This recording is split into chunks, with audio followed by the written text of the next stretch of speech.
Welcome back to the podcast. In this week's episode, we'll be covering all of the kit that isn't cameras, lights, and lenses, but is very important for photographers. Our first job of the year, the what's, when's, and why's. Changes for 2025. The sort of weird thing that just because you can doesn't mean you should. We'll go into that in a bit more detail. Why so many people have got poor exposures in their photographs at the moment, which is a weird phenomenon that I've just stumbled across recently. And the sort of black and white opinions on everything in photography and how to sort of muddle your way through them.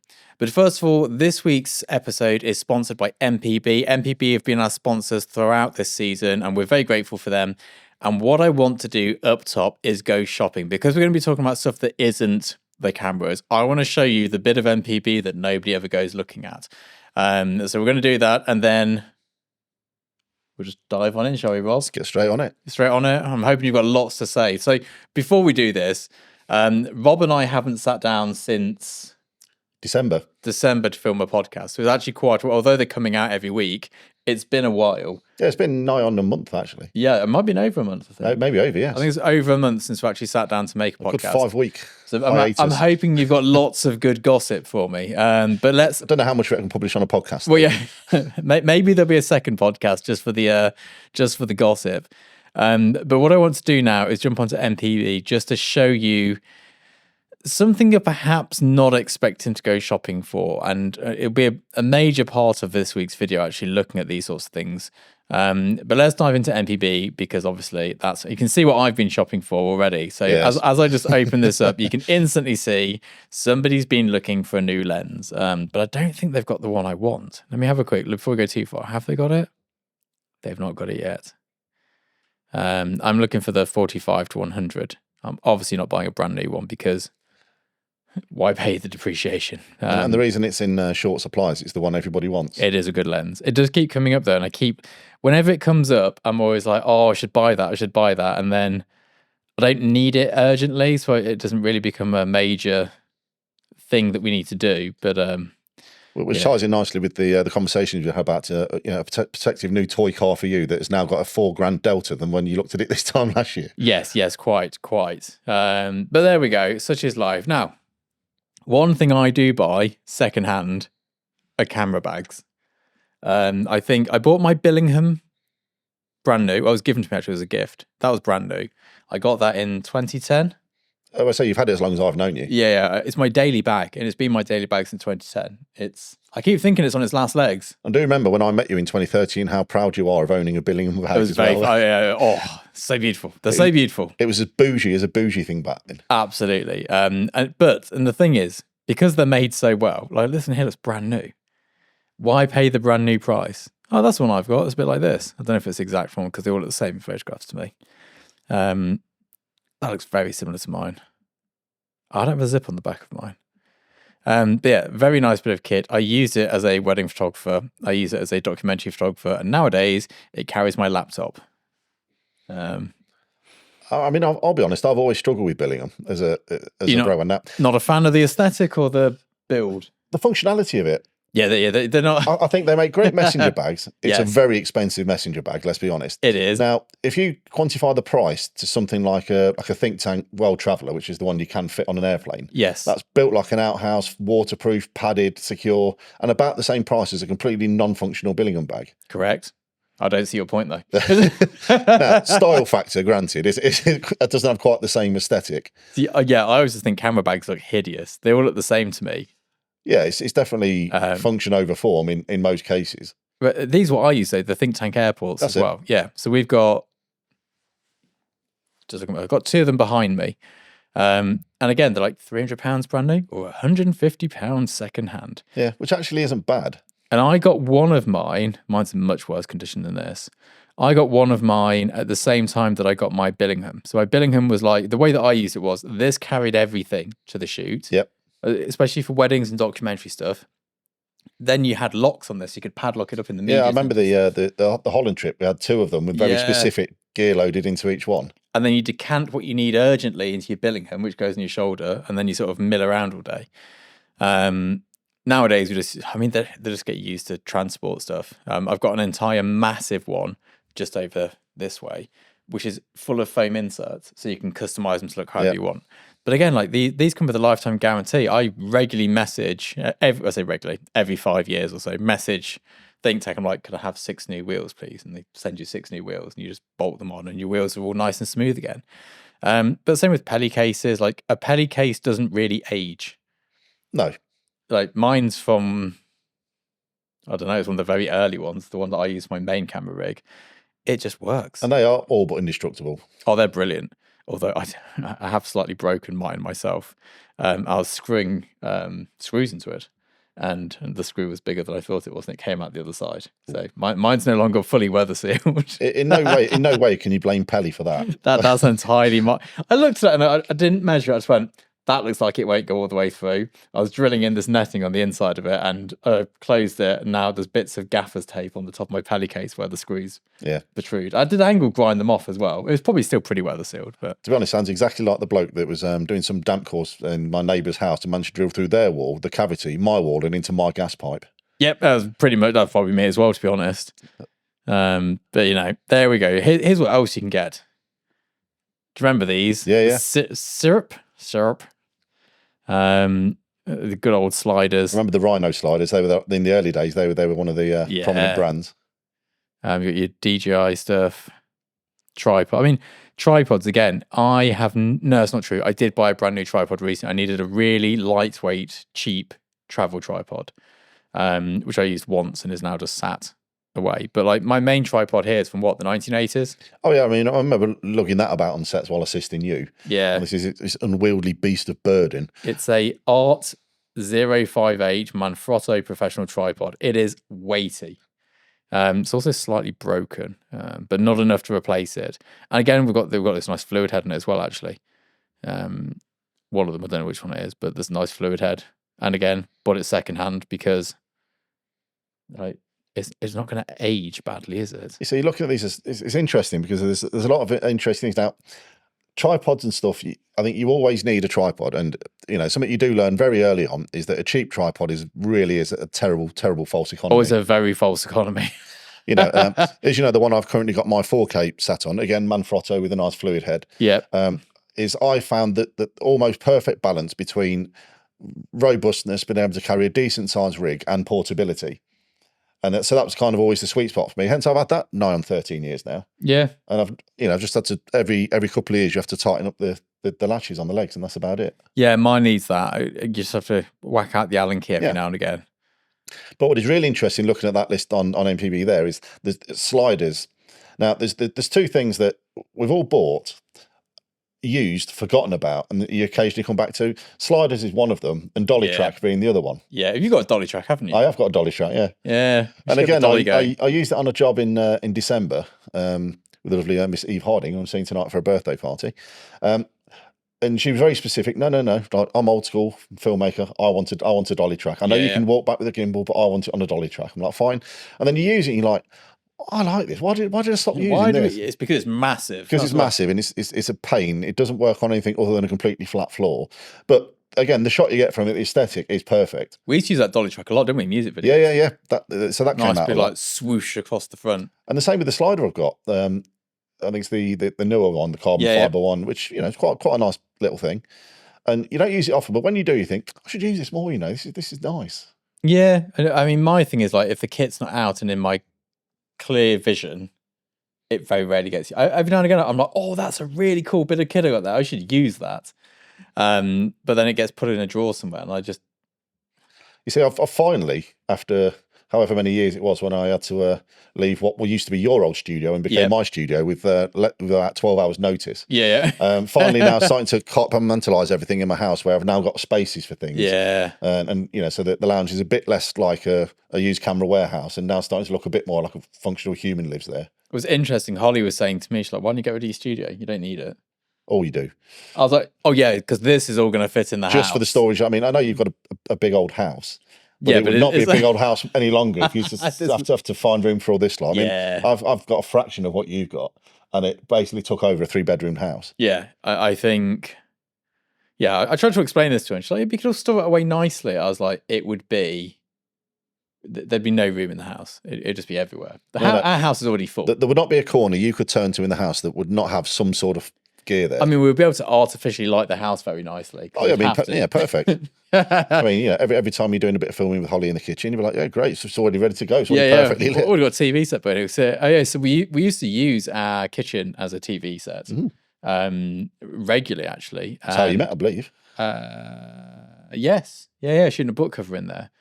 Because it's really good in that the windows face the center island of the kitchen, so you get beautiful diffused light through those windows, and then there's enough space between that and the cookers to get background separation. And you're south facing as well, aren't you? When you got I have no idea.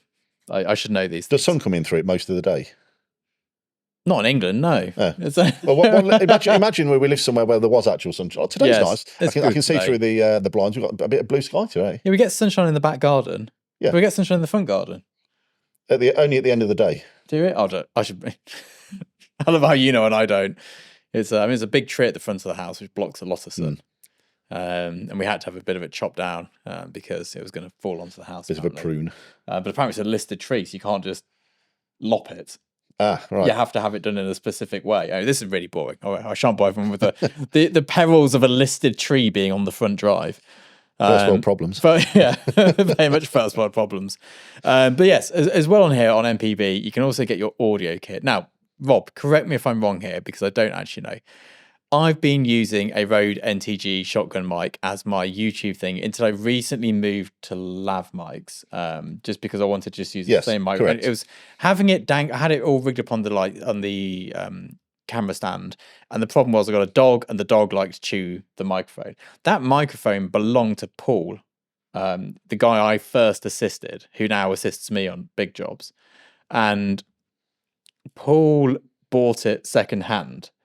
That has been around the houses. It has been everywhere. It used to be a wedding videographer. It's battered. I mean, the whole thing's battered, but it works fine. Microphones don't age, do they? No, I mean that yours is the one with the internal battery, isn't it? Yeah, you have to put a double A battery. It's the NTG2 is what you have. There we go. And you'll notice that on my rig, the NTG1, which is its non-battery powered brother. Right, but the battery seems to last forever. Yeah, because they use almost no current. Yeah, I've never changed it. It's one of those things, though. Would you start a shoot having not changed that battery? That's always the thing. Well, the thing is, I'd never use it on a professional job anyway, because we always have a sound person if it's that sort of thing. But yeah, I would put a fresh battery in everything. But I mean, for YouTube, I don't remember ever changing that battery.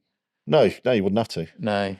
It's just got like some... That's why I prefer the NT1, nerd alert here, is because obviously it runs off phantom power from the camera. Yeah. So as long as I know I've got a big old brick of a V-mount, all of that rig will run all day. This is one of the things that we changed. We used to use... I don't know if it's on here. There's a particular microphone that we used to use. Here it is, the Rode Video Mic Pro. Yep. And it takes a battery. That's the Pro Plus. That's the newer, fancier one. So the old one was much longer. Yeah, you got the original like I have. You have to put a battery in it, and you have to turn it on. Yes. I can't tell you how many videos we had where there was no audio. And I also bought the stereo one, the one with the two condenser mics at XYs. Yeah. Nice. Useless for most things. Okay. I like the idea of it. Good looking mic. I think we've all got Rode. Rode is like the bang for buck audio equipment, isn't it? Yeah. Well, and I think there's two main brands people tend to stick to with microphones. You've got Sennheiser. Who, again, long established, but don't really do much that is sort of, I suppose, that video centric. Yeah. Rode seems to be more on it in terms of, here's the video mic, that very, very specific about. I think Rode went in hard on the videographer sort of side of things, and sort of the margin, certainly at the enthusiast level, shall we say? Yes. And I think a lot of people have kind of struggled to kind of keep up with that.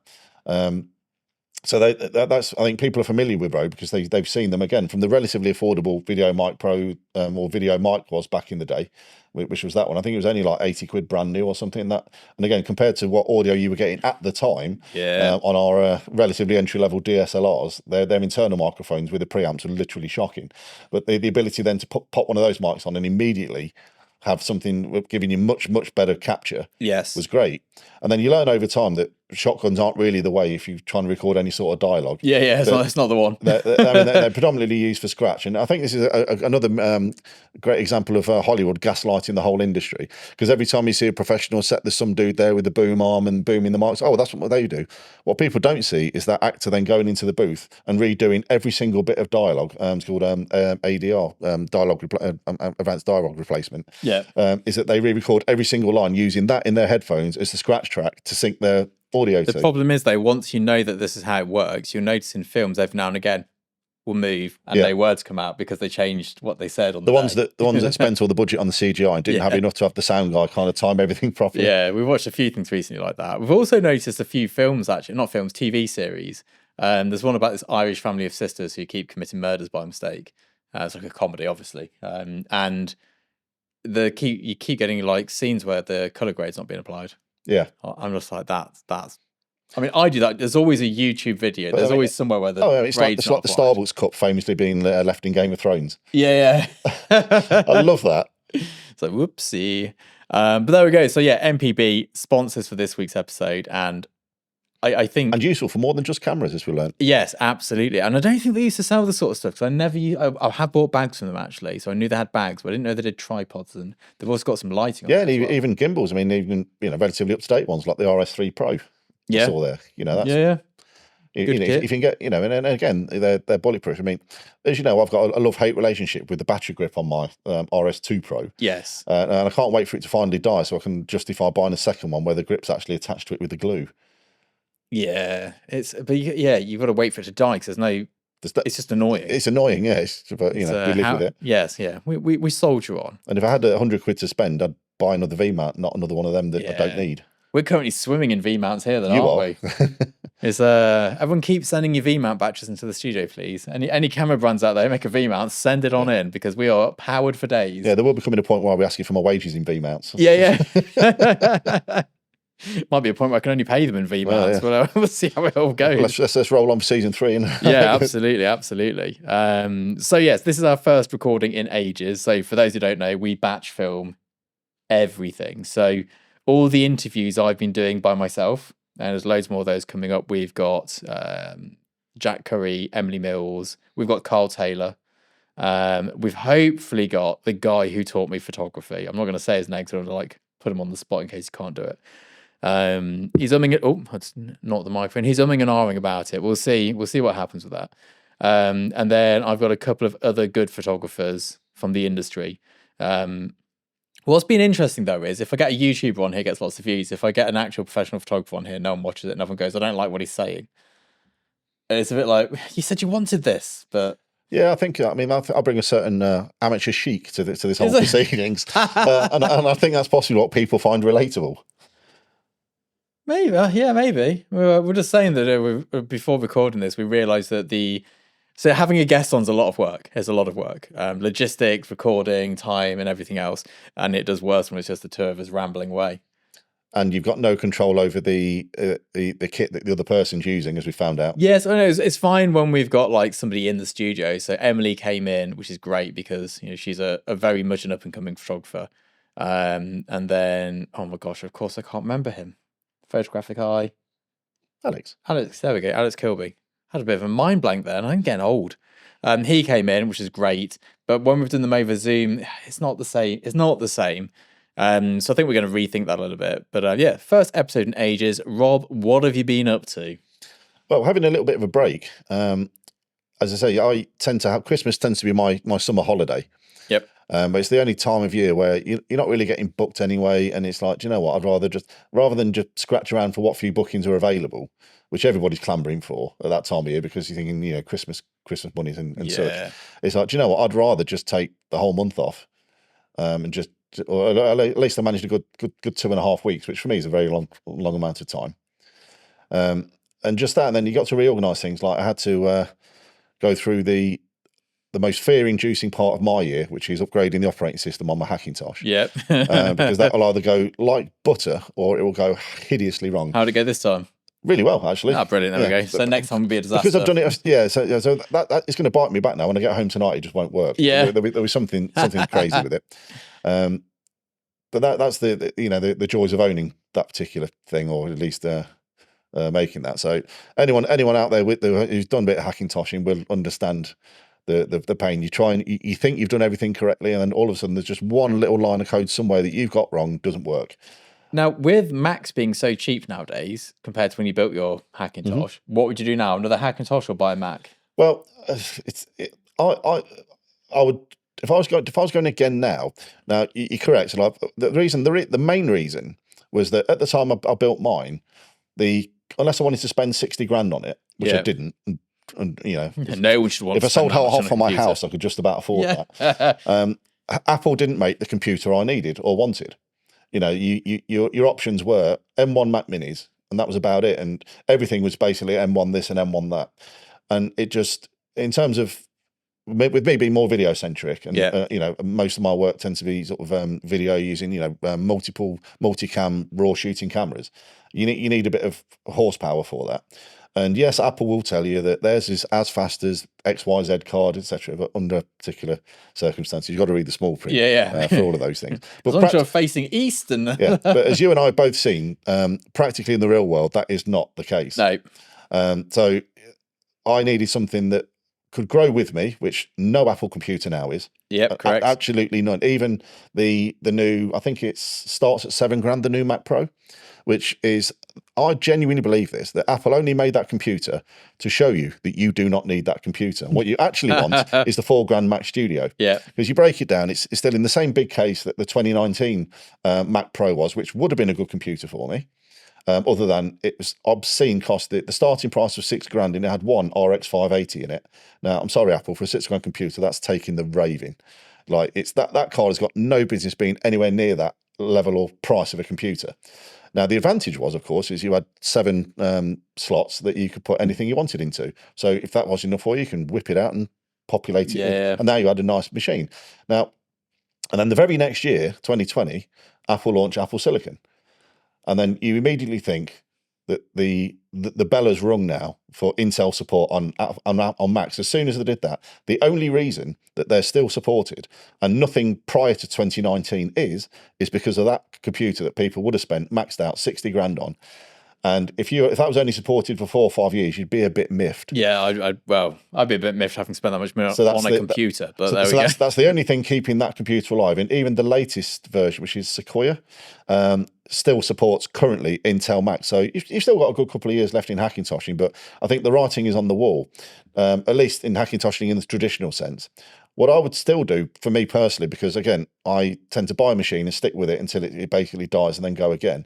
I still wouldn't buy an Apple computer for the simple reason that not a single one of them is upgradable. Yeah. Now, getting back to the new Apple Silicon Mac Pro, it's still got all the 7 slots in it, but you can't put any extra GPUs in it. You can put sound cards and capture cards and all sorts of wonderful things. You can't upgrade the graphics in it. So what's the point of it? Yeah. You know, and that was the main thing, is that people, you know, would build it and stick a big rack of GPUs in, especially if you're doing a lot of 3D rendering and stuff. You know, more cards equal more speeds. So I think they've really nailed the bottom end of the market. Like, people need a good fast machine for doing, to be honest, vlog editing, photo editing. But as soon as you're like a bit of a power user, it just, like, their lack of flexibility in anything. But I think Apple, again, there were many years too late, because you remember the 2013, the trash can Mac, as everybody called it, because it literally looked like a pedal bin. Yep.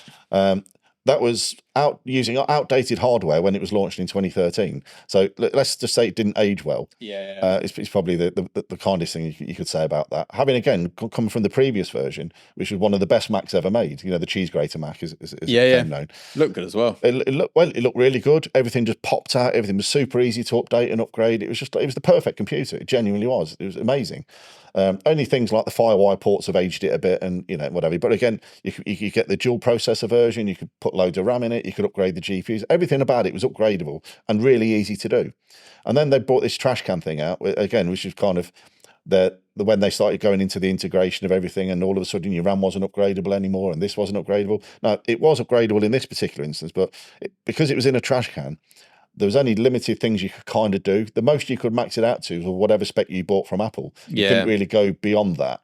Even if you're using, again, just because of the USB protocol at the time, using caddies for external GPUs, you only actually got to use about 40% of the capabilities. You're paying £1,000 for a GPU and getting 400 quid worth of use out of that, which didn't really equate financially.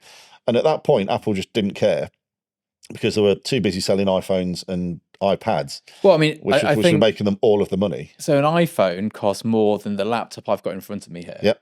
Which I find insane because an iPhone can make a phone call, take a picture. No, but it's Apple being Apple. What the thing costs to make is irrelevant to what the retail price of it is. It's what people will pay for it. I mean, look at the Apple the Apple goggles, $3,500. Yeah, I don't. Is it really like? Maybe I just don't have enough money to make silly purchases. Well, you have to consider, and it's like what that makes no sense. Now, getting back to the good value parts of Apple, the Mac Minis, absolutely incredible. That's value what we have in the office. They're brilliant. If you're spending somewhere in and around 600, 700 quid on a computer, that's the one you should buy. Yeah, that's a genuine quote from me. And that is, for what I do here, enough. Yeah. Like, I mean, we do. If you're shooting worldwide ad campaigns, stills, and basic single raw videos, not multicams, like it struggles doing the podcast. We have to make proxy files first, but that's not really an issue for us. That's more down to, in fairness, that your files are held on an external drive. Yeah, and it's a spinning disk. And spinning disk one, and there's a limit on the bandwidth. So that's not really the computer's fault per se. In this particular case. So mine is, when did I get mine? 2022. Yeah, you was one of the early adopters. Yeah, M1, 16 gig of RAM. You do not need to spend more than that. Most people wouldn't. Like if you're sitting there going, "Oh, I've got to get myself a studio," or I doubt it. No, I mean, for a desktop computer. And again, what PC can you buy for similar money that's practically better, faster, more robust? There isn't. Yeah, exactly. I think you're in the rare case with the bottom ends like that you've actually got to spend more on a PC to get the same performance, not less. Yeah. Now again, at the top end, people will argue, but I could get a second hand one of these, and that's fine. But when we talk about brand new purchase price, I mean, you can't really buy a functional computer for much less than about £400. So for an extra couple of £100, I would buy the Apple one. Yeah. It's tiny, it's fast, it's robust. I've always been a big fan of the operating system. Oh, the operating system is brilliant compared to Windows. Yeah, it's so at least in the creative field. Again, Windows has its place, and that place is in an office. Yeah. So definitely for creatives, just the ability to preview a thumbnail without having to open the file, just the simplest of things, is an immediate hard no. If you're running full native PC. Yes. Yeah. But I think if you are a photographer shooting, I shoot 100 megapixel 16-bit raw TIFFs. The M1 Mac, so the M4 Mac Mini will be overkill. Yeah, it's evolved. I mean, the M2 was a little bit faster. Yeah. The M3 was a little bit faster again. The M4 seems to be a fair jump. Yeah. But that was always going to be the case. Yeah, I think I will probably buy the M4 Mac Mini next. So I do think my M1 Mac Mini is probably starting to I think you'll probably end up with the studio, I'll be honest. Do you reckon? Just purely because... We do a lot of extra work. Because of the amount... What they do limit you with is the amount of RAM you can put in a Mini. And you do honestly need... And 16 gig ain't cutting it these days. Probably not. I mean, we do... So commercially, photography-wise, we don't need that. But because of YouTube and Tin House Studio and Studio Access, which is where we do like the educational stuff, there's a lot of multicamming going on there. And that would help. For stills photographers, you need nothing more than an M1 Mac Mini. Yeah. And again, the current version of that, like M3, they've just launched, M4's on the way. And likewise, the laptops, just buy the whatever the latest MacBook Air is, cost you £1,000. Yeah. What a computer for £1,000. This was £1,000. This comes on set with us. We do all the shooting, DIT with it. Obviously, we've got a Digitech. They do their own computers, which are much better. But I mean, instant is instant. If you can open the file instantly, it's instant. You can't be more instant. More to say about that. But yeah, so that's what you've been doing. Computer update, time off. Computer update, time off. Spending a bit of time with the young lady. Yeah. So that's still with me, strangely enough. There you go. Still got a girlfriend post Christmas. This immediately puts it in the top 3 of my longest ever relationships. Yeah. So, yeah. I mean, what did I do? Oh, and I bought a car as well. Oh yeah, you got a new car. Bought a new car. Yeah, it's a sensible car. It's very sensible. Yes, I bought an Audi A4 Avant. Yeah, it's the one that, and it's the 2 litre diesels. It's one that doesn't eat you out of house and home. Yeah, it's reasonable to insure, although it's still quite expensive. I was shocked how expensive insurance is, having not had insurance for about 10 years. Yeah. Now I'll caveat that I've not been driving without insurance. I've been driving brand new cars that have had the insurance included via Nissan. I've always been insured. Don't be that guy that drives with no insurance. Yes, please. Don't be that person. Yes, you bought that car, and you've been helping me before this. Look for my 40th birthday present. Yes, your midlife crisis car, as I've been calling it. Yeah, we're currently torn. We won't spend too long on this, but we're torn between an MG B, a Porsche 911. Yep, a Porsche Boxster. Yep. Or is there anything else there? Or a 1980s Mercedes SL. Yep. Also, I've thrown into the mix today the Triumph TR7. Oh yeah, I like that in gold. Yeah, in gold. Which is what a great machine. Yeah, so that's what we're looking at the moment. Anyway, let's dive right back into actual photography talk, and let's talk about the stuff which we can't talk about in YouTube videos. So if I do a review on my campus, I've got a review on my Fuji GFX coming out soon. That's going to do well. If I do a review on a super clamp, that is some niche content right there. It's very niche. But obviously, every photo shoot, you need a camera, a lens, probably a light, lights out. They're all the obvious things. But the majority of kit isn't that. The majority of kit is super clamps, Swiss plates, like all these. What we call support. Yes. Rigging, general riggage stuff. To the side of Rob, I don't know if that's in shot or not, is my little external monitor. Yes, it will be, yes. It'll be on the Rob cam. Ah, brilliant. So we've got, what's that? A super clamp, a V-mount with cheese plate screws in it. We've got a bendy arm, a vise. Got a RoboCup on the bottom. Cup holders, yep. Lens holder. There's a whole load of stuff on there, which just makes that rig work. So we'll get into this because the first job of the year is the next topic we're touching here. But when the first job of the year is on location, and I've got to take kit down for it, there will be 1 bag of camera kit, 1 bag of lighting kit, and 2 bags of grip. And that's pretty standard for all jobs in terms of the ratio. Now, the grip that I use and the grip that Rob uses is very different because he does video stuff and I do stills stuff, which is difficult to say suddenly.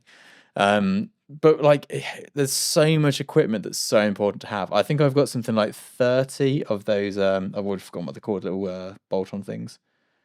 Manfrotto. The super clamps. Super clamps, okay. 30 super clamps. I've got 30 super clamps. And they all get used. Some of them get used to hold Teddy's chews so he doesn't swallow them by mistake. Then he has chewed the handles off one of them, actually, so he didn't hold plastic handle, which is not ideal. But they're used to hold batteries, hold backgrounds, hold like bendy arms, holding bits of kit in there. We use a lot of the Manfrotto bendy arms.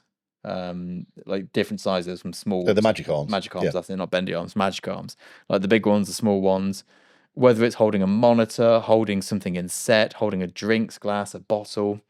We use a lot of baby plates, which are like, they go into the knuckle on the C-stand. You can like put your bottle on there to get a nice catch lights towards the bottom of the drink. There's so much kit that we spend money on that isn't a camera. Like batteries, we were discussing earlier, like I've got, is it 12 V-mount batteries over there? Yeah. Like that is more than my camera's worth. Yes, I was just doing the maths quickly. Yeah, because they're not cheap. The batteries are worth more than the camera. And it's one of the most boring purchases when like 20 new. Because it's not fun and it's not exciting. It doesn't do anything your camera doesn't already do. Exactly. However, that will do it all day and you're not changing the battery every 15, 20 minutes. Yeah. Or in the case of, as we discovered with the Blackmagic cameras, yes, you can put a Sony LP6 battery in it, but by the time you framed up your shot, it's empty. Yeah. That's about as long as it will last, honestly. Yeah, you need those big V-mount batteries. Yeah. And but then like over yonder, you can't see it in the shot obviously, but we've got a little setup which we built just to put my DJI on. So I've got a quick run and gun thing because sometimes the Blackmagic's away because we've used it for work instead of YouTube. And, we just, being able to just instantly rig stuff is so important. And the bits that I always buy when I'm like running low on kit are the screw adapters. Oh, the spigot sets. Yep, and whatever, spigots, 1/4 inch, 8 inch, all those adapters, loads of those. We like probably go through a pack of those every 3 months. And you can never have too many of them. No, we always run out. There's always something like, we've run out of those. Even like putting these microphones on here, I went from this mic stand to a different one. I needed an adapter. Yep. And that sort of stuff. We have a whole trolley of it.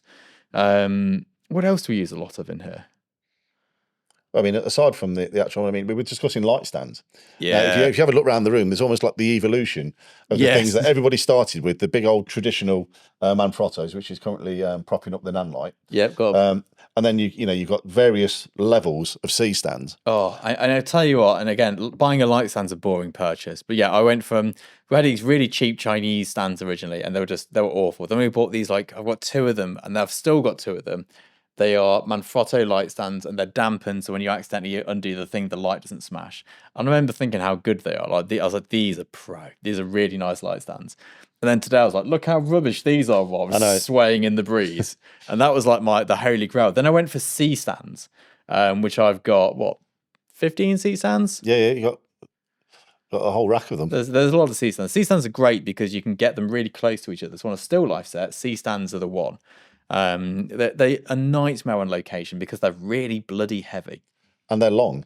They're long, they're heavy. Yes, you can break them all down. I mean, finally I have a car I can fit a C stand in, so this might be the year when I finally have to get into that C stand system. I mean, they are brilliant. They're really good. They're very solid. You need sandbags, sadly, but they are solid. And then behind me, I don't know if you can see this. So the Bron head that's behind Rob sort of is on a Manfrotto wheeled stand, which did have a boom arm, but I broke the boom arm because obviously I turn everything up to 100 and I overloaded it. Then behind that is a Berkeley with a broncolor boom arm, which is got a Bowens Creo head and a massive octabank.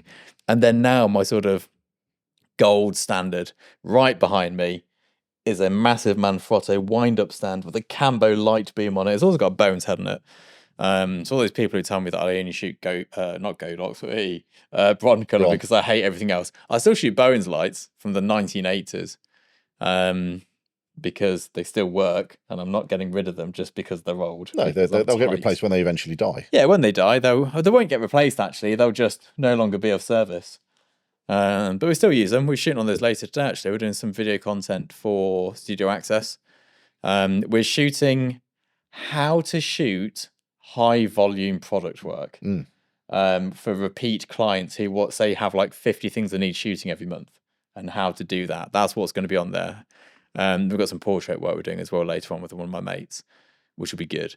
But yeah, I mean, what grip do you use? Any grip that I don't use? Obviously, you've got your whole cage rigging systems going on. Yeah, I mean, as you know, I love cages. Yeah. I mean, and again with Blackmagic, one of the quirks is that they're really inexpensive for in terms of price paid for the image quality delivered is the best in the industry. I'm going to say it, and anyone welcome to prove me wrong in the comments. Yeah.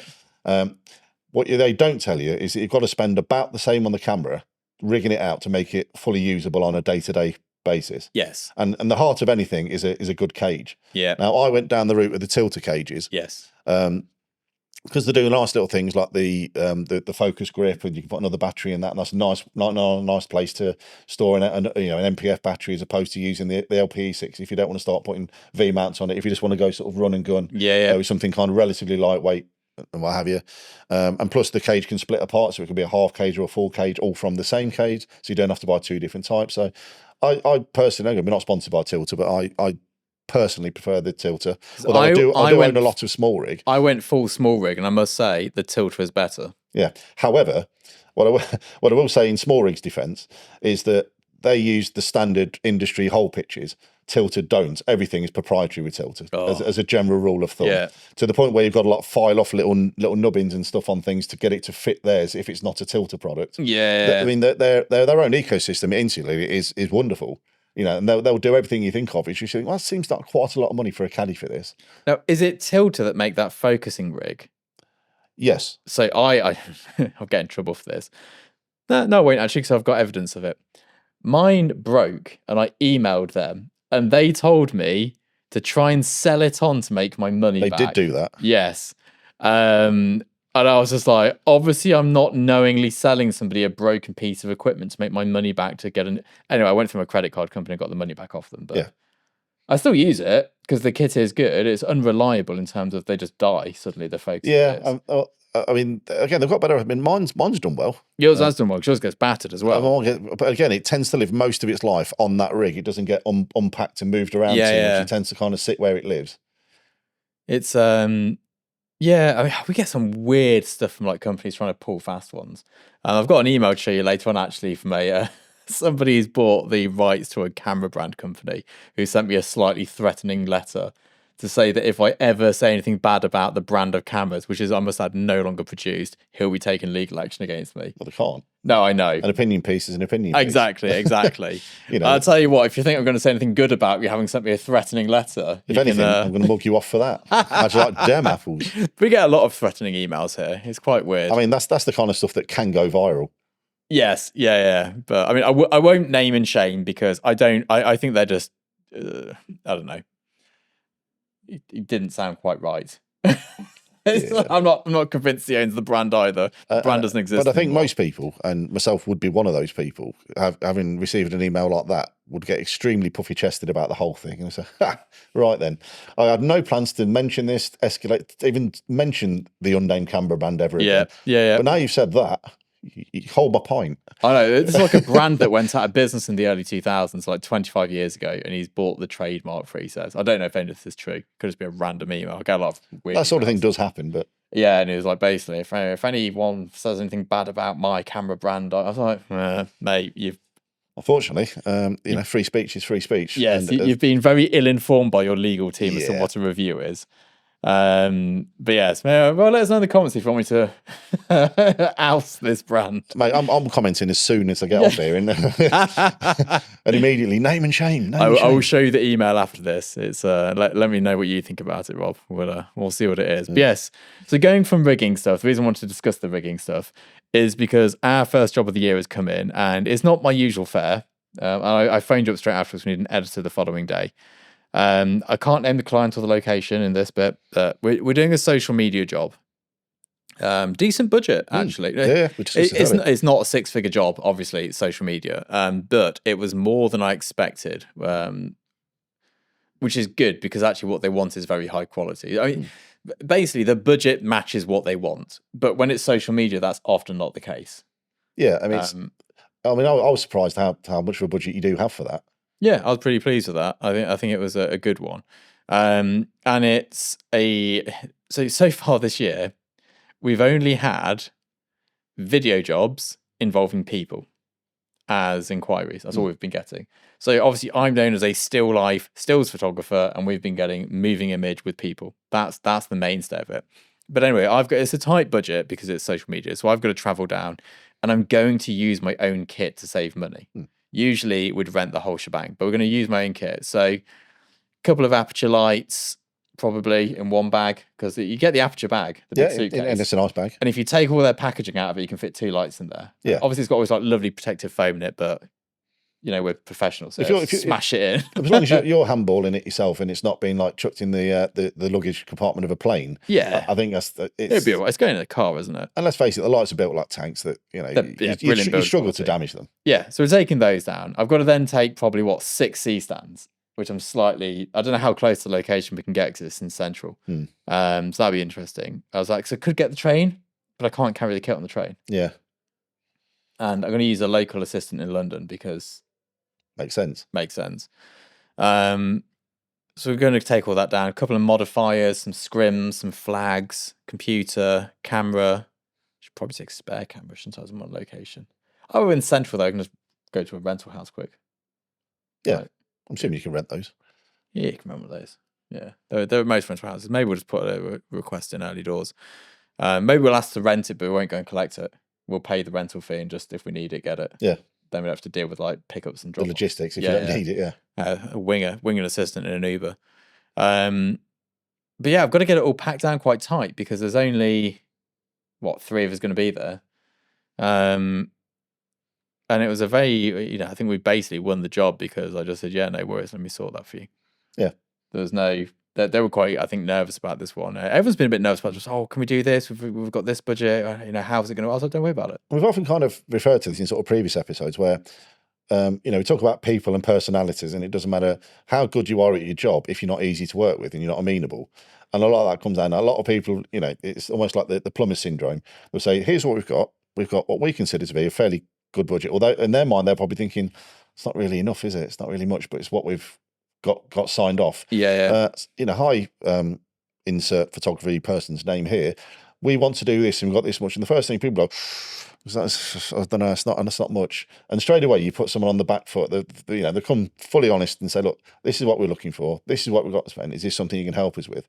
And just to have an honest reply of someone to say, no problem, I can make that happen for you. Like, oh, thank God, right, we're all good. Yeah. Straight away, that starts things off. Yeah, properly. I mean, my tax, well, we've got another job the week after actually as well, which is another social media job, which is weird. We never get social, and again, it's not as good budget as next week's, but it's decent budget. And both of them, I was like, what do you need to do? And they're like, tell me. I was like, yeah, whatever it is, we can do it. Don't worry about it. Because I do believe we can pretty much do anything. There's nothing we can't do between the production team we have and everything else. We can do anything. But yeah, just like, I was like, yeah, don't worry about it. We'll chat Monday. We'll shoot Thursday. We've got all the kit. We've got a studio if we need to do anything in the studio. Like, as long as you've got a clear and concise brief of what the deliverables are, then yeah, we don't even know that at the moment, but don't know that. I won't let that stop me taking a booking. No. But yeah, especially after last year, we started. We've learned. So my saying was always, I'm never getting out of bed for less than 10 grand, like the models used to say in the 90s. But much like models today. Well, welcome to 2025. Yeah, sometimes you've got to get out of bed for less than 10 grand. Yeah. Again, first world problems, but I mean, I don't know how I feel about it. If this brief that next week's and the week after, for example, if both those briefs just sucked, I wouldn't have done them because it is a bit of a palaver. You can almost use this as a proof of case. Is this a viable thing to be doing? Because you can shoot it in a day, you probably edit it in a day.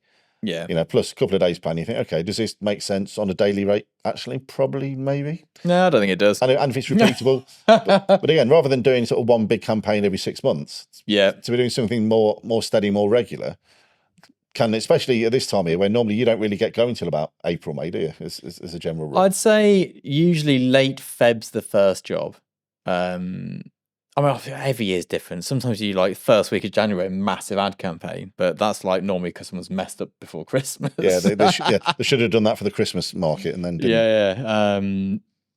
Yeah. So I don't know. It's difficult, isn't it? I mean, like with these social media campaigns, like we shot them in the past when social media campaigns were big, and like, I mean, you were in one with us. We won't mention the brand's name. During COVID, It was for 2 Instagram posts of still images, and my take home was 35,000.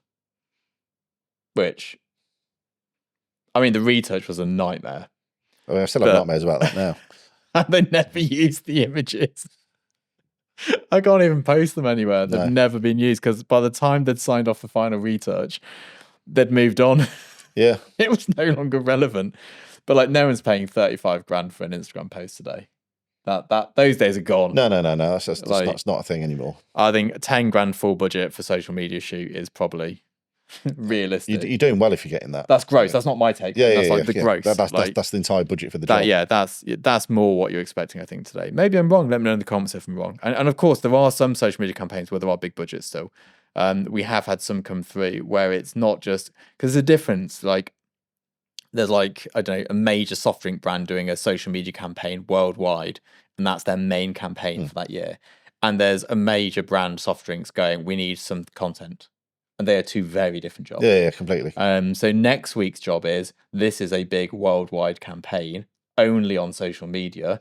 And the one after, which is slightly less budget, that is, we need some stuff to post on social media. Both of the briefs, we don't have nailed down briefs, but I've seen the overall arching, like, this is what we're doing.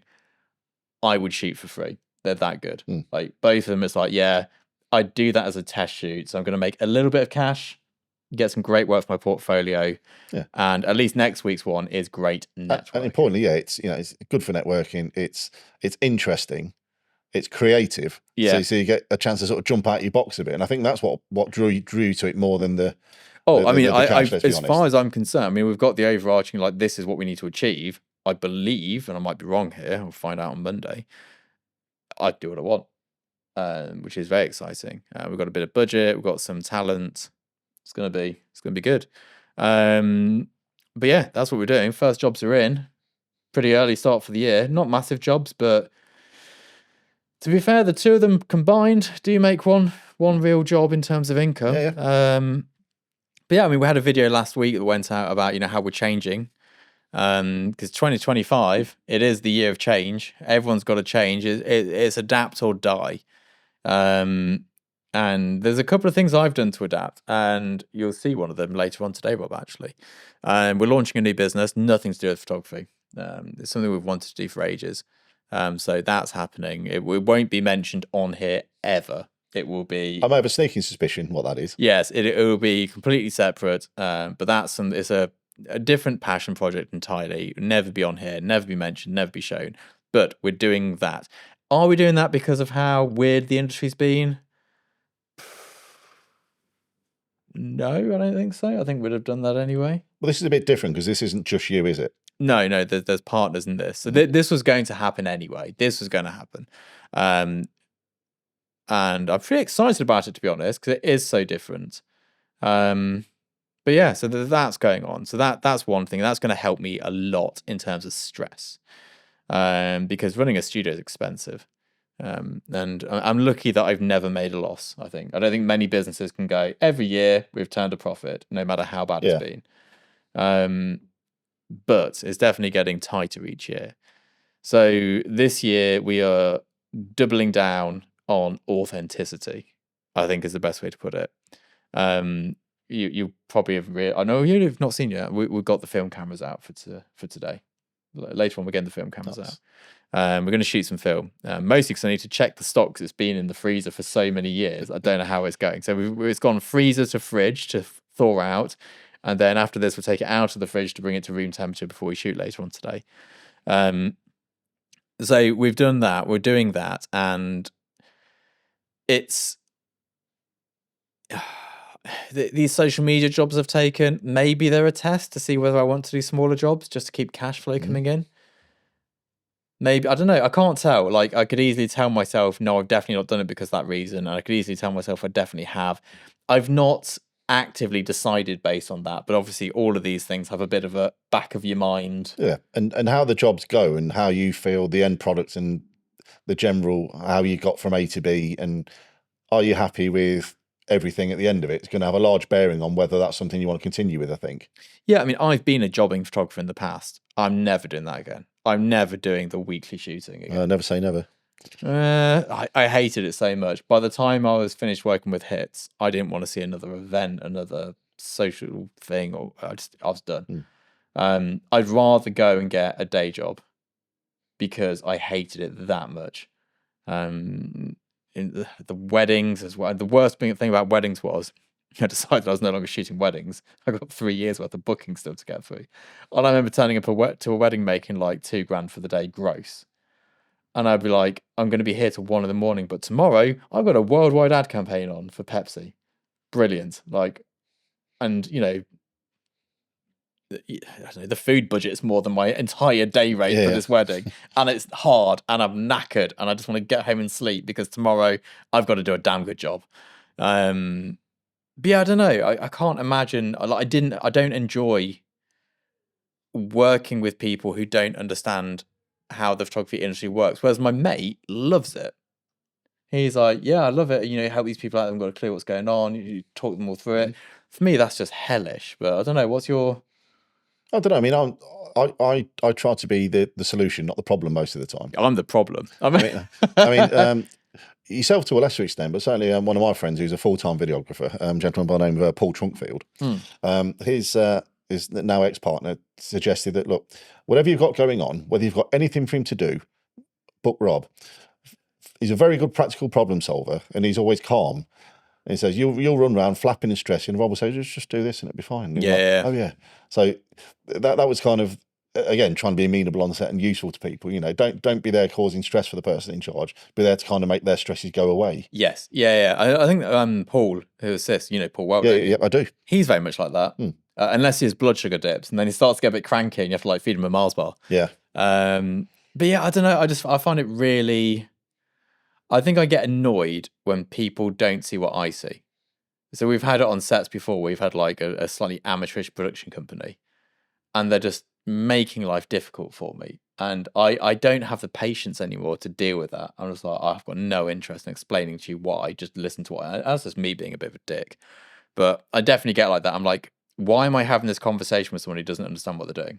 You should not be in the room. And that probably says more about me than anyone else, but I can't tolerate it. No, but it is a thing. I mean, remember the Steve Jobs rule of meetings? Only relevant people there, and no meeting should take more than 20 minutes. Yeah, we went through a phase a few years back where we were constantly sending people. I was like, you need to leave the set. You're causing more problems than finding solutions. Yeah, but that's more, again, in the words of Dwayne Johnson, know your role. Yeah. It's like, if you're there as your assistant, whether I agree with you or don't, I do exactly what you tell me because it's your name on the job and you're you're front facing to the client. The last thing you need is your assistant to no, Scott, you're doing this wrong because how does that make you look on set to the client? Yeah. And that if the one sure way fire to not get hired again, that would be it. Oh god, I mean, we've lost so many systems because of that sort of stuff. And also like there might be a better way to do it, but I've not had time to explain to you the 10 reasons why we're not doing it that way. And they're not relevant because you've asked it to be done a certain way, and that's what you want, so just do that. I mean, if I don't care how it's done, I'll say just do whatever you want, but I don't know, is that but hopefully that will get taken up by the got a bit of party noise going on by the AI voice isolation. This is one of those someone's we'll not make any money out of this industrial unit, let's open it up as an illegal rave. Yeah, it could be the studio. There's a photo studio upstairs. Yeah, could be them doing a shoot. I saw the Tesla outside earlier. But yeah, so I don't know. Maybe I am definitely a cranky person. You've got a lot better over the years. I have got better over the years. I have a very low tolerance for incapable people. Incompetence. Yeah. Incompetent people. You've got a low tolerance for incompetence. Say it like it is. I've got no patience for incompetence. I can't tolerate it. It drives me insane. Which I know is a me problem, not a them problem, because I am incompetent at many things. Although I've also got a very low tolerance for my own incompetence. Yeah, but when you're working with people like unstable, there's incompetence and then there's that, and nobody can work with that. Yes, yeah. We had a friend who was like his Steadicam. Yeah. It's like it's vibrating. I mean, I get it. It's all about that handheld look, but only because he forgot to bring the video plate for it. Being this for a video job at a wedding. Yeah. If there's one thing you check your gear, it's that's the day. Yeah. Tripod plates belong either on the camera that you're or on the tripod. Or on the tripod. They don't live anywhere else. No. Why would you put it? Anyway, that's just that's a standard rule, isn't it? Yeah, that's a standard rule. It's like camera bags. Yep. They're either opened with the lid open. If the lid's down, zipped. You never have lid down because you pick it up, all your stuff falls out. Yeah. Oh my god, that's it. So people. If I ever see an assistant put a lid down on a bag and not zip it up, I would get a little bit irate. A bit triggered. A little bit, even if it was their own kit. That's still like, yeah. I don't get irate enough to like throw a camera. But maybe a tennis ball would go across the room. I don't know. Teddy stole all my tennis balls off my C-stand. I was about to say, because they seem to be none. Yes, there used to be once there were many, now there are none. A tennis ball in every C-stand boom arm, so you didn't poke your eyes out. They're now underneath every chest of drawers and sofa. He's pulled them off and chased them. It was fine in the Moggy days, but not. Yeah, Moggy was not too much issue in here. Teddy's an absolute reprobate. But there we go. We should do a Moggy update on one of these at some point. Yeah, well, Moggy's still good and kicking. She just lives at home, sleeps on the bed all day. And lording it up, yeah. She absolutely lords it up. She attacks everyone now and again. She'll, yeah. It's a cat thing. Yeah, when the Christmas tree went up on the landing, on the middle floor of the house, there's like a pointless landing. I don't know why it's there, but there's like a bit of a house that has no. I come from a background where like every room is there for a reason. Yeah. It's either a toilet, a bedroom, or a kitchen. And now there's bits of the house that's like, what's this bit for? Just house. Yeah. It's like, so she hangs out on the bit of house with the Christmas tree. I hate having to hoover that as well because it doesn't even serve a purpose, but I'm still cleaning the bloody thing. And yeah, for the entirety of Christmas, she was just attacking people from under the tree, which was her lair. And as soon as the tree went, she just stopped doing it. Just laying in wait like a sniper. Yeah. just like run out like pincer claw you. Take up melee. Yeah. Yes. Anyway, I've gone a bit of a tangent there. I was talking about film originally, and what I want to touch on here is just because you can doesn't mean you should. And I saw this great comment because I was talking about how we're going to change and shoot a bit of film in 2025. And they're like, yeah, but you could just shoot it digital and put a film preset on it. And, the comments were like, along these lines were either that or, yeah, but film has to be digitized. It's like, yeah, but digital has to be printed. Like that's not an argument. Like all my digital ad campaigns printed on billboards turned to print, and film's been digitized since the late 80s. Commercially, I don't know what people think is going on, but that's what's been going on. Since there were scanners, there was digital versions of film. Yeah, since photographs were on billboards, they were not using giant enlargers, the size of Times Square. Can you imagine the size of the studio to house all that? They've always been digitized. But it is a good point though. I can make an image look pretty much like film with digital, not exactly, but pretty much. Why not just do that? And the reason is authenticity. We're not shooting on film because it's easy. We're shooting on it because it's real. And there's a certain, of course, we can Photoshop film when we do Photoshop film. Well, probably shouldn't say that, but we do Photoshop film. Often, if we're putting borders on the film, like the film borders, we'll choose the part of the roll where it's perfect and take that border and stick it onto a different film. We've done that a lot. But having it shot on film gives it that authenticity. It gives it that realness, that, going, we made a film preset which looks like film, isn't really helping us combat AI in the same way that going, here is a roll of film we shot, and on set, here is the film going in, and here are the negatives, here are the slides, whatever it may be, and here are the scans. It's more real. And I just believe, and this is my personal take, that being real and being authentic is what is going to combat AI as a photographer, because I can't do AI better than AI can. I've got to do me better than AI can. I don't know what your take on, like. Well, I mean, it's the ever raging battle between slapping a LUT on something or a preset versus learning how to grade things properly yourself. Yeah, I mean, that's always been. I remember, when I started in 2013, which is when I bought my first camera in the year we met. Was it Visco? I think was the Visco presets. Visco presets. That was the one, mate. No, you got to be using Visco. And lo and behold, everybody's pictures looked exactly the same. You know why? Because we're using exactly the same presets from Visco. So that, I think that blew up and went back down the same sort of way. And then with video cameras, with the sort of raw shooting cameras becoming more prevalent, everybody's doing a YouTube channel just to flog you their presets. Yeah. And then look packs. Yeah, I mean, I keep getting this person emailing me, like, and they basically explain to you how much money you could make if you're selling presets right now, and it is substantial. I can't do it. I can't bring myself to do it because I just fundamentally disagree with them. Yeah, and it's one of those, especially with we've discussed on many occasions the difference between LUTs and power grades. Yeah, two very different sides. Very different things. One's fully adjustable and tweakable, and one isn't. Yeah. And I don't know, but that's why, and that's why, and there's lots of things that's like, there's an easier way to do this, and maybe people wouldn't know. But also, like, the method you use to make your work is important. Like, the fact that you choose to take a photograph is relevant. What you choose to shoot it on is relevant. The medium you choose to shoot it on is relevant. The medium you choose to print it on is relevant. I mean, I remember one of your earlier things, and I came across it, and it was. Do you remember when you went to Paris Film Week? Fashion Week. I went Paris Fashion Week. I can't remember the camera. I don't think I even knew you at that point. I was shot Paris Fashion Week on a EOS 1 film camera. EOS 1, yeah. And I just remember looking at the pictures. One of I think it's a particularly pretty French girl smoking a cigarette. Yep. And you just look at it. There was such a nice aesthetic to all of that series of photos. It was very fashiony. Yeah. Which kind of goes with the theme of Paris Fashion Week. But it would be difficult to recreate that look digitally because it wasn't particularly sharp, and everything was in focus, but again, it just had a softness and a roundness to things. I was sent on assignment to Paris Fashion Week by a very trendy magazine. They had very little budget. I ended up staying with an old girlfriend of mine there, and I went out every day to shoot Fashion Week, and I shot it on the EOS 1. I took that camera only, which was a bold move. Yeah.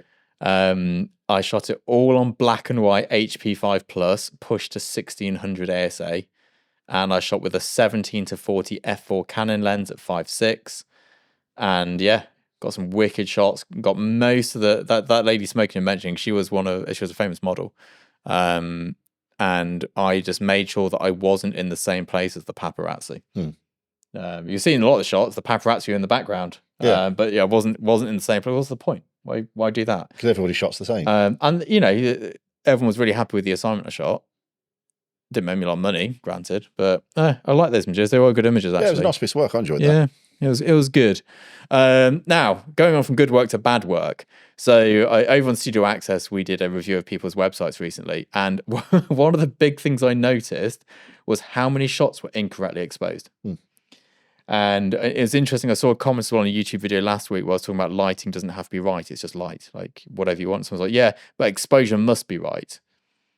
Now, we can expose this particular podcast here in several different ways with it still being right.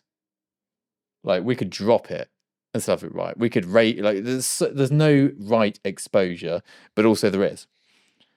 There's the point where it looks right. Like, for example, we could open a blind to have a shaft of light coming down and expose for the midtones. Or we could expose for the highlights and make it really moody. Or we could expose for the shadows and make us really high key and sort of like, you know, really help flatten the skin tones here. So there's a lot of things you can do with exposure. There is no right or wrong, but the answer I had from a lot of people where I said your exposure is wrong, they all said, the histogram says it's right. Like, the histogram just tells you what's in the frame. It doesn't mean it's right or wrong. No, and I personally never use a histogram. I never... Well, no, I used to use a histogram if we were shooting people on red. Because I'd look... Is it still a histogram if you're just looking at colour channels? Yeah, because you've got an RGB. So you've got to check on Canon cameras, you had to check the red channel wasn't clipping despite the exposure being correct. Because you would have a world of pain in post. And it's shooting some of it like bands on, we shoot us up against a brick wall. I'm like, yeah, great. Magenta on magenta, let's do it. So you had to check your red channel. But apart from that, I've not checked a histogram in years. But what do you use instead of histograms? Well, for stills photography, nothing. Just good old eyes. You know, again, they are dinosaurs now, but there's one thing I always preferred, definitely over the 5D Mark II versus the 6Ds that I shoot with, is that the screen on the back was much more colour accurate. The 5D Mark II had almost like a magenta shift to the actual screen. The image didn't on the computer, but the screen did. It had almost like a magenta shift, whereas the 6D was quite accurate to what you see. So you can kind of gauge it sort of from that. Now, moving pictures, that's a whole different thing. There's two things that I think are important if you want to get into the ballpark where everything's correct. One is your zebras. Yeah. So to you know, in absolute terms, if something's clipped, and you know, I generally set that about 10% down. So anything about, I've still got a tiny bit of leeway, but you know, you're in your last 10% of exposure clipping the highlights. But for me, the most useful one is the waveform monitor, which again you can have as a black and white or full RGB. Is that what you end up seeing in DaVinci when you pull it in? Yeah. Yeah, that is useful. That is good. Waveform monitor, and the Parade's good. Parade is nothing to do really with exposure. Waveform is exposure. Parade is used for colour balance. Right, yeah, that is useful. Hot tip there, kids. Yeah, especially like, I mean, grading videos is the same beast. It's very different stills. Capturing videos very different stills, like dual native ISOs and things like that. But again, in terms of keeping your exposure correct, the waveform monitor is really, really useful for video. Yeah, and what was it we used in these? The false color, just to make sure. False color again good. For quick reference, is so good. But yeah, this like lack of it. Sometimes it's like nothing's over or underexposed, and because of that, the image looks like mud. Like... so you generally, again, you've got two sides of it. Everything can be correct, but you've got very limited dynamic range. Yep. Or you've got nowhere near enough contrast, and everything's a bit wishy-washy. Yeah. Again, all within safe margins of error and all the rest of it. But that'll be the thing, and it's more. The histogram doesn't tell you what the thing looks like. It just tells you, are you within? Yes. You know, and where have you got the most amount of volume? Is it in? Have you got high peaks in the shadows? Have you got high peaks in the highs? Is your mid? Is it all mid range? You know, what is it? But it doesn't. I don't think it gives you a true representation in the same way that a waveform monitor will, because that picks out. It doesn't look at the exposure from left to right. It looks at the frame left to right. So if you see a big peak in the middle, oh no, that's that softbox. Yeah. So that starts to tell me what my frame looks like. And a histogram doesn't. Yeah, I mean, a histogram on this camera over here, for example, I've got a light on the wall here. I've got a light in shot there, which is definitely blown out. And we don't want it to not be blown out. Yeah. because that would look weird. If we pull that to the right exposure, I'm gone. Yeah, and that's where people get a bit carried away with, again, perfect exposure. Oh, you can't, we protected everything, all the highlights. Yeah, but now you're 4 stops under on the subject phase. So you either have to compensate for that if that's what you want to do, or now you've got to start pushing the levels up to get that right, which can bring in so much digital noise and everything else. So always expose correctly for the subjects. And if a window or a 1200 watt aperture light happens to be blown out, it's blown out. Who cares? Yeah, my windows are always blown out in my YouTube videos. And I think this leads on well to our last topic here, which is the black and white opinions on things in photography. And this is obviously an internet thing. It's obviously because the sort of people who are sort of drawn to photography. But I also think I definitely had these sorts of opinions when I started out. Like you shouldn't manipulate an image. And here's the thing. If you shoot for the press, that's true. If you do what I do, it's not true. And the thing is, 2 things can also be true at the same time. And this seems to be like a real struggle with photographers. And I saw it recently on some videos. I was talking about various things. And someone was like, yeah, but you said you only use this brand of lighting. I was like, no, I use other ones as well. You said that one's better. I was like, it is better. Why'd you use that one? Well, because it's nearer. Like, I mean, today when we shoot later on, if I'm going to use the sunlight reflector up there, I'm shooting on Bowens. I can't be bothered to take the Bowens head off to put a better quality Broncolor head on through an adapter. Yeah, because the light quality would be so similar. So similar. Like, and it's like medium format's better. But if my Canon camera's already out, we'll shoot on the Canon camera later because it doesn't matter. And again, one's got proper autofocus. But then it really does matter if we're on set on a pro job. Yeah. Like the kit you don't need the latest and greatest kit to be a great photographer, but I will be shooting on a Phase 1 and a Broncolor pack. I mean, point in case, probably today's a good example of any. So this is, a relatively low-key YouTube video. Yep. And, I can see, 4 lights, big modifiers, 3, somewhere between 4 and 6K raw shooting cameras. Yeah. Most of the time, you're out and about now with your Osmo Pocket because it's just so much more convenient. Much easier. So we've got what? 1, 2, 3, 4, 5, 6, 7, 8, £10,000 worth of kit doing a podcast. Well, it must be easily. Yeah. Probably more if you actually did the numbers. Yeah. Whereas again, just find a nice bit of shade and an Osmo and happy days. And the thing is, would we shoot this on less kit? No. Because we already have the kit here and it makes our life easier. So what you can't see on these mics at the moment, on the other side, we've got a backup audio recording as well. We've got the DJI Pros wireless system because I haven't got... The Rode Wireless GoPro. Yeah, Rode, there we go. I don't know why I do DJI. Good to know the sponsors, isn't it? I just got ghosted by Rode. But yeah, so like these... I haven't got time for this to mess up because we've got the rest of the day blocked out for work. Although this is work as well, but you know what I mean. And like the same with shooting on these big cameras, we could shoot on my little Sony cameras, little point and shoot ones. Yeah. But if we make a mistake in the setting up of it, or if we move ourselves somewhere, we haven't got enough resolution to fix it. If the exposure changes, we can't fix it. And again, we didn't buy any of these cameras to do this. No, just these are the cameras we happen to have, and they all match, which is an absolute bonus. Yeah, absolutely. We don't have enough of those Sony cameras to be able to do it that way. No, but we could buy 2 more for like another £600. But again, that's the difference. See, now we're buying stuff specifically for this. Whereas we've got the only thing we bought for this, to my knowledge, you bought the microphones and we bought the Vocaster 2 interface. Other than that, everything else that you see in production. Actually, I already had one of these. You had bought one microphone, 2 stands. So we spent and a Vocaster. £400 setting up the podcast. Yeah, about that. Yeah, which is all right. I think that's all right. No, we've got reasonable mileage out of it. But as you correctly say, we're only using the rest of this stuff because it's what we already had. You kind of run what you brung. And I think it's very easy to look at like a studio like mine and go, well, yeah, it's fine for you to say that you've got all the expensive kits. And it's like, yeah, I have. But it's there for a reason. And you do, and everyone's like, oh, it's good for you to say, oh, you don't need that kit to do what you do. You saw me for years shooting on cheap kit, shooting big campaigns. Yeah. Like, big, like 6-figure campaigns on kit that was old back then. Yeah, I mean, I remember, one of the first weddings I think I assisted on, it was a 550D you gave me as your backup camera because you were shooting on the 5D Mark II that you had. No, it would have been a 5D Mark I back then. 5D Mark I. Yep. So I had the 50D with the loudest shutter clap of anything I've ever heard, which in the Guildhall Leicester, quite resonant. Yes, not great, but... And I remember you kind of giving me, Like, slow down, Rob, because that's quite loud, mate. It's got a bit of an echo to it. But like, there are so many things in photography that are true and are not true. The camera doesn't matter. But of course, I'm not showing up to a shoot on a 5D Mark II today. But I could, but I won't. Like, yeah. So this is a quote I refer back to a lot. It's in Return of the Jedi, Luke's conversation with Obi-Wan, and he says, says what I told you was true from a certain point of view, and exactly, and that is everything. That is it. It's like the advice I give on my YouTube channel are not for people in my position. It's for people who want to be in my position, I suppose, is the best way to put it. It's to help the younger version of me out when I didn't know what I was doing.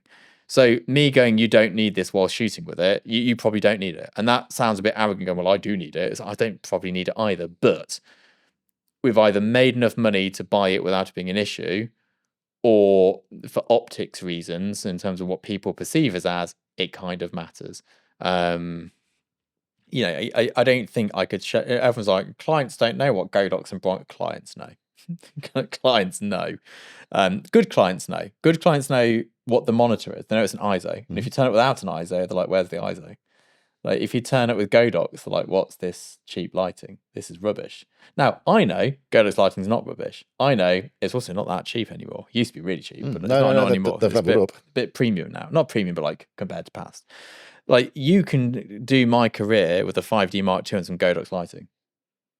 I'm not doing it though. But that's because I've gone out the other side of it.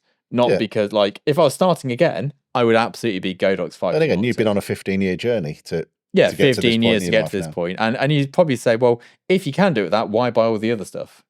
And there is a good argument to be had there. But also, when you've made some money, it's nice to have nice things sometimes. Yeah, and plus, and again, there's nice, and then there's things that you just know that will do the job for you. Yeah, and again, at the point we go, this will do it perfectly. That's great when you've made enough money. And that's not going, oh, do you know what? I want a broncolor pack and head. That's 14 grand. I've got 14 grand at the bank. That is not enough money. No. That's when you go, I've got a year of business operating costs set aside. I've got a couple of years of salary set aside, and we're still doing good. And I've got the money saved up on top of it. Yeah. Like, you've got to keep those coffers full. Otherwise, you'd be having a nightmare right now in the industry. No, I mean, I haven't bought a new camera since, actually, that's not entirely true. I bought one new camera since 2019. Oh, the little... Yeah, the Osmo Action, because I don't have one. And technically the flying camera as well, that was last year. But I mean, I bought two cameras last year. I bought the Fuji at the start of the year, and then I bought the DJI Osmo. I've got a whole stack over there. See how that monitor is and all the stuff behind it. That's all going on eBay. That's all going to be sold. Although, ironically, the 100mm prime that I keep going to sell, the Zeiss one that I love, I do actually need it next week for the job. I see. So, like... I think you should keep that. Do you? Yeah, well, you've still got a Canon. I think you should keep that photo. A lens, sorry. It is a nice lens. But I these people are like waxing lyrical about, the lens draws. I can't see the difference. You say that, but I remember when you started shooting with it and you could, and you did. I could and I did. Yeah, so it's there. It is nice. It is a nice lens. But so I think while you've still got something here you can mount that to, I think you should keep it. I also think it's probably hit the bottom of its devaluation now. Oh yeah, for sure. It's not going to be worth any less than 5 years from now. Yeah. So, and it's nice. And it did have a £900 repair done on it a few years back when it smashed through a table. Yeah, so you want to make the money of that. That was an expensive repair. But yeah, there's a lot of like black and white thinking in photography where it's like...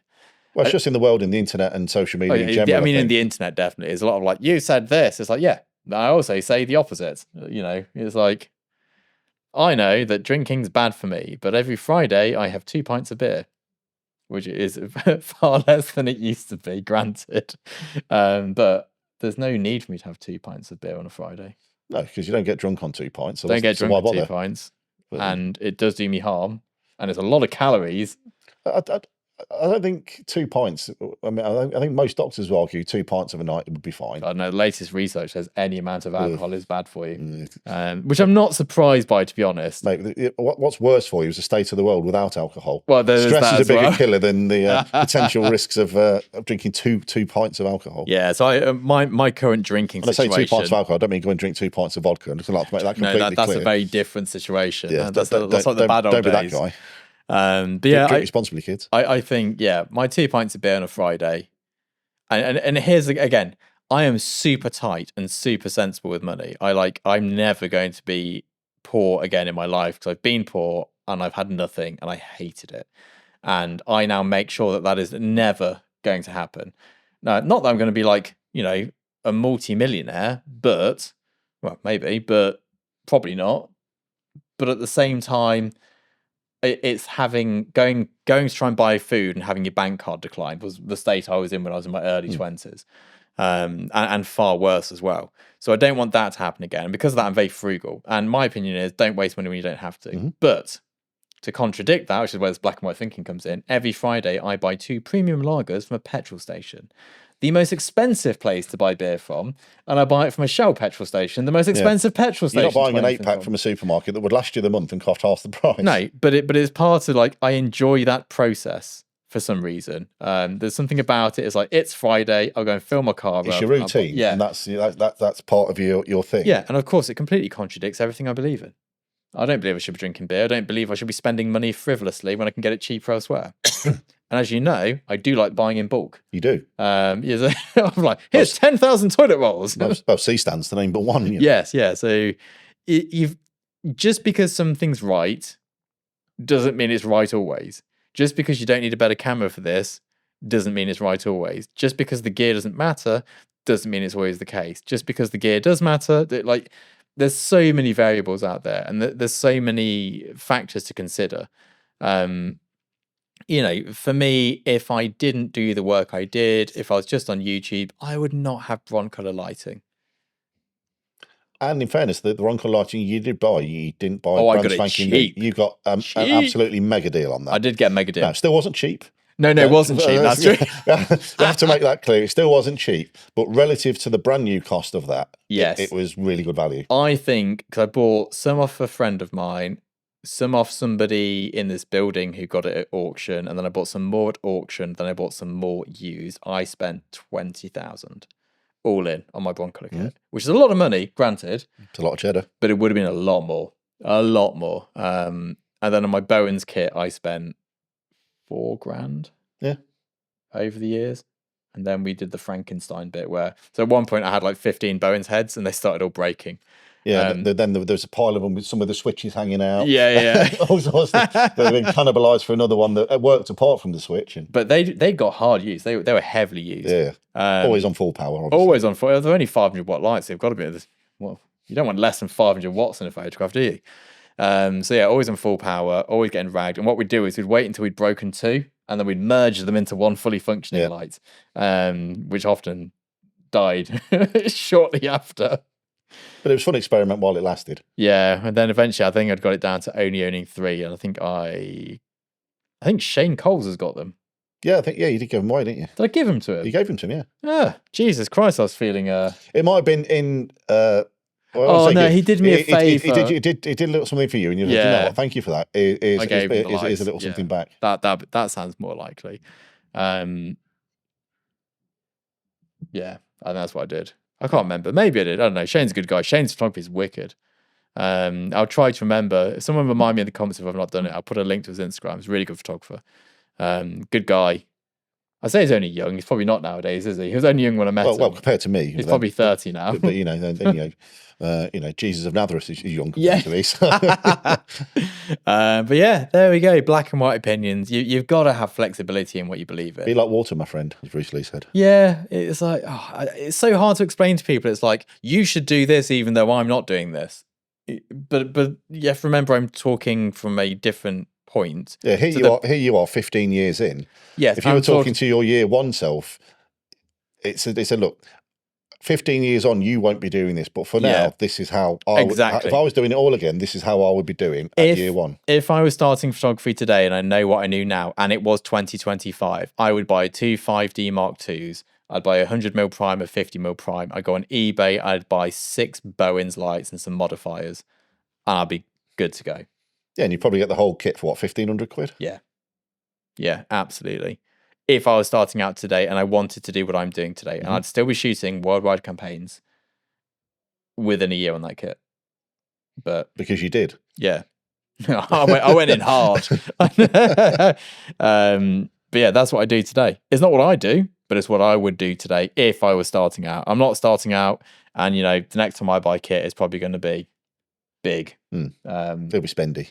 It'll be spendy, but that's not what I'd advise you to do, because, well, unless you're literally sat there at the same point in your career as I am, then yeah, for sure, go buy that ridiculous kit. Go buy the the Sinar with the medium format, large format even lenses, and the IQ3 backs. But other photographers who shoot on that stuff, it's not like I look at them and go, well, they're shooting on it, doing what they do, I need it to do what they do. I'm like, no, I will shoot better photos until I'm as good as them, and then keep doing it, and then maybe one day go, let's look at the coffers and see whether we can go and get this. Is it a justifiable expense? Yeah. And this is back down to, again, the backbone of the channel, the business of commercial photography. Yeah. Now, we've always said, if this is your hobby and you treat it as a hobby, do what you like. I mean, if this was my hobby, I would own the following cameras. I would own a Leica M6 film camera, the old one, not the remade one. Although I'd probably buy a brand new one anyway and keep it in the box just as a collector's item. I would have a Hasselblad 500 CM with a digital back on it, and I'd have a Mamiya RZ67 with a film back on it. And lighting-wise, I would have... What would I go for? I'd probably go for Breeze. I'd buy a Breeze Neos pack, a couple of their reflectors, a couple of their heads. Nah, that'll be it.